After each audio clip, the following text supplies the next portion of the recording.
Let me ask you something honest. When was the last time you were genuinely, completely alone? And it felt like relief, not lonely, not sad, not waiting for something better to happen. Just relief. Society calls people like you antisocial. Neuroscience calls it something completely different. And the difference between those two explanations will change how you see yourself entirely. Because here's what most people assume about someone who loves being alone: that they're shy, that they're sad, that they're one good friend away from finally coming out of their shell, that something somewhere didn't quite develop right. But here's what's actually true. Your brain isn't avoiding the world. It's protecting something most people don't even know they're missing. And to understand why, we have to start with something that happens inside your brain every single day. Something you've never been taught to notice. Think about what actually happens when you're around people, even people you like, even people you love. Your brain isn't just present, it's working, tracking tone, reading expressions, managing your own face, monitoring who shifted in their seat and why, calculating what that 3-second pause actually meant, deciding how loud to laugh, how long to hold eye contact, when to speak, and when to stay quiet. All of it, simultaneously, without anyone asking you to. Social interaction isn't relaxing for your brain. It's your brain's most expensive app, running on full brightness, draining the battery in real time. And it's not draining because something is wrong with you.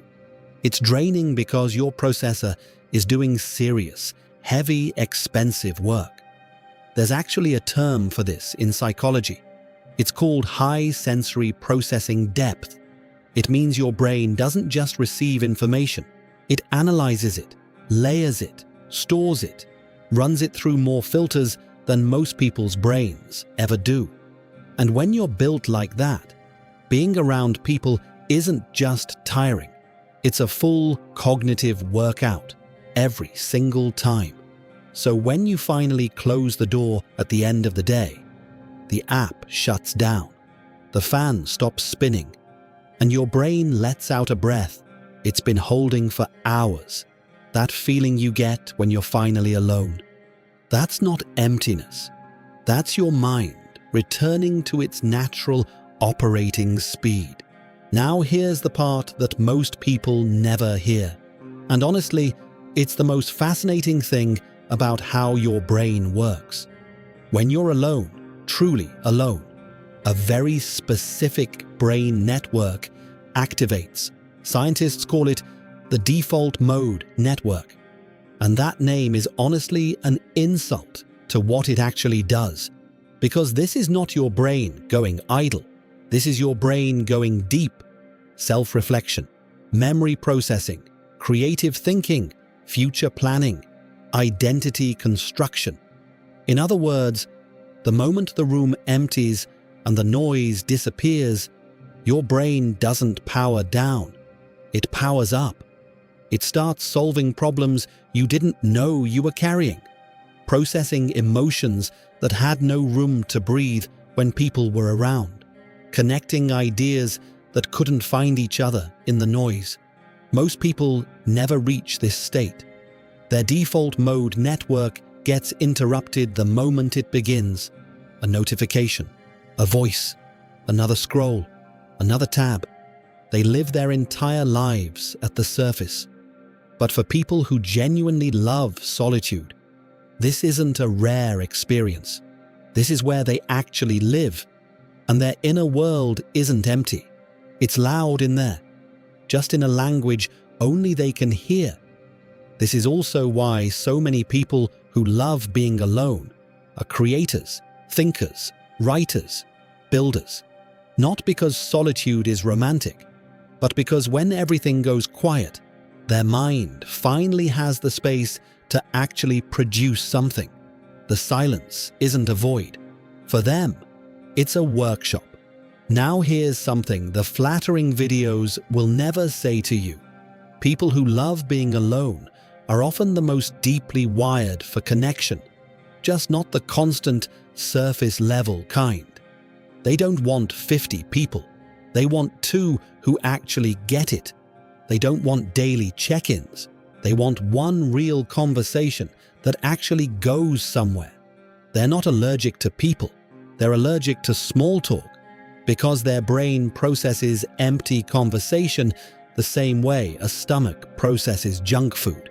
It technically fills the space, but something still feels hungry afterward. And here's what that means practically.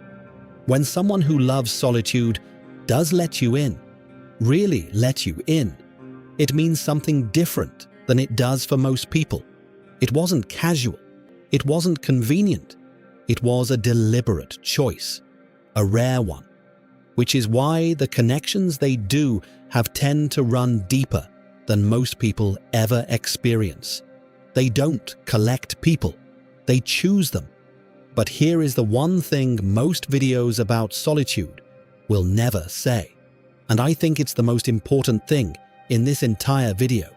There are 2 completely different reasons a person ends up alone. One is freedom. One is fear. Choosing quiet because it genuinely fills you up. That is sovereignty. That is your nervous system working exactly as it was designed to work. But choosing quiet because people have hurt you, because closeness now feels like something to survive rather than something to enjoy. That's a wound that learned to call itself a preference. Both can look identical from the outside. Both can even feel the same. For a while. The real difference shows up the moment genuine connection actually arrives. Does it feel like opportunity? Or does it feel like something to protect yourself from? You don't have to answer that out loud. But it's worth sitting with, honestly. Because solitude is only truly powerful when it is a choice, not a hiding place that simply got too comfortable, not a story you tell yourself so the loneliness feels like it was your idea. The goal isn't to be alone forever. The goal is to be so complete within yourself that whoever you let in adds to your life, not completes it, not fixes it, adds to it. And that's a completely different kind of relationship with people, a stronger one. So here is what all of this comes down to.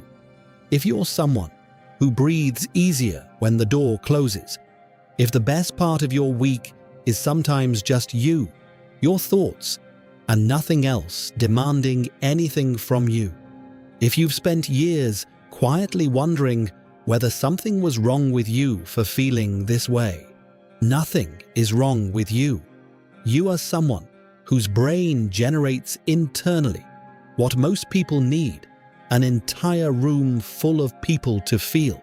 You don't find peace despite the quiet. You find it because your mind is the kind of place actually worth spending time in. And that, without announcement, without applause, without anyone else in the room to confirm it, is one of the rarest things a person can build. One question before you go. When you're truly alone, no phone, no noise, nothing asking anything of you, what does your mind actually do? Drop it in the comments. One word is enough. I'll know exactly what you mean.